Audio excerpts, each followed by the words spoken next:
News 19 में मैं पुलकित सक्सेना आप लोग के साथ। आइए नजर डालते हैं हरियाणा की तमाम बड़ी खबरों की ओर। हरियाणा विद्यालय शिक्षा बोर्ड शुक्रवार दोपहर 2:30 बजे 10वीं की कक्षा का परिणाम जारी करेगा। बोर्ड इस बार सीबीएसई की तर्ज पर 10वीं का परिणाम घोषित करने जा रहा है। खास बात तो इसमें यह है कि कई बार भी टॉपर घोषित नहीं किया जाएगा और न ही कोई विद्यार्थी फेल किया जाएगा। विद्यार्थी वेबसाइट पर जाकर के अपना रिजल्ट देख सकते हैं और ओपन और प्राइवेट से आवेदन करने वाले बच्चों का परिणाम होल्ड किया जाएगा।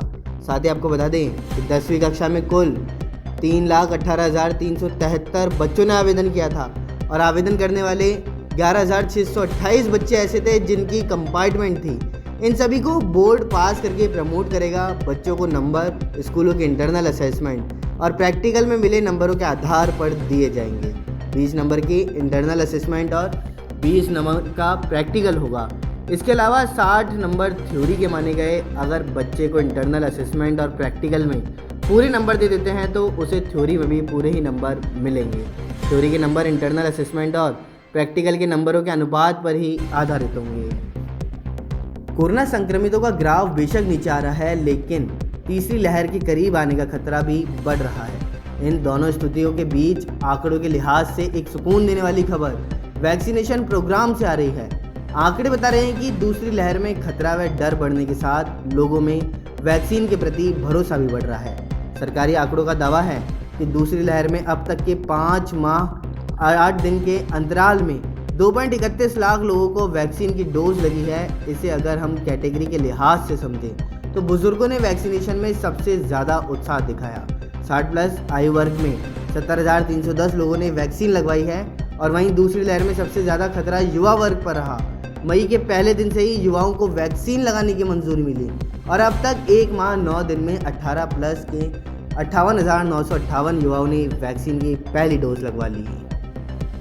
हरियाणा सरकार द्वारा बाबा रामदेव के पतंजलि आयुर्वेद लिमिटेड निर्मित कोरोनिल की 1 लाख दवा किट को खरीदने का फैसला लिया गया था, लेकिन इस फैसले को पंजाब हरियाणा हाईकोर्ट में एक याचिका दायर करके चुनौती दी गई। याचिका ने 2.5 करोड़ रुपए में होने वाली इस खरीद पर रोक लगाने की मांग की। याचिका में हरियाणा सरकार व इंडियन मेडिकल एसोसिएशन को भी प्रतिवादी बनाया गया। याचिका फरीदाबाद निवासी अभिजीत ने दायर की, जिसमें कहा गया कि वर्तमान में प्रदेश की मनोहर लाल सरकार को वैक्सीन, ऑक्सीजन, एंटीबायोटिक्स, विटामिन आदि उपलब्ध कराना चाहिए, लेकिन सरकार एक ऐसी दवा पर करोड़ों रुपए खर्च करने जा रही है जिसका कोई वैज्ञानिक प्रमाण ही नहीं, जबकि सरकार को हर प्रदेशवासी को वैक्सीन लगाने की तरफ ध्यान देना चाहिए। हरियाणा सरकार ने कोरोना वैक्सीनेशन को लेकर के एक बड़ा फैसला किया है। प्रधानमंत्री नरेंद्र मोदी ने परिवार का मुखिया होने के नाते सभी को मुफ्त वैक्सीन लगाने की घोषणा की और इस घोषणा को फॉलो करते हुए गृह और स्वास्थ्य मंत्री अनिल विज ने कहा कि अब हरियाणा में 45 प्लस और 18 प्लस की वैक्सीन के बीच की दीवार को समाप्त किया जाता है। अब 45 प्लस या 18 प्लस का कोई फर्क नहीं रह गया। सभी को मुफ्त में टीका लगाया जाएगा। निजी अस्पतालों की व्यवस्था अलग है। जिसे प्राइवेट अस्पतालों में वैक्सीन लगवानी है वो वहाँ लगवा सकते हैं, जिसे सरकारी में आना है उन्हें मुफ्त टीका लगेगा।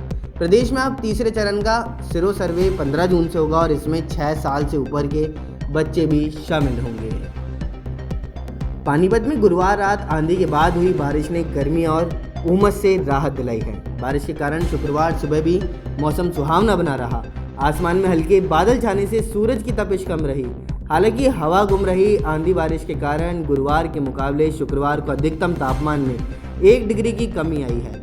शुक्रवार को अधिकतम तापमान 39 डिग्री सेल्सियस रहा, तो पानीपत में बिना अनुपत के गुरुवार रात को अचानक आई आंधी के बाद बारिश ने लोगों को गर्मी से राहत दिलाई।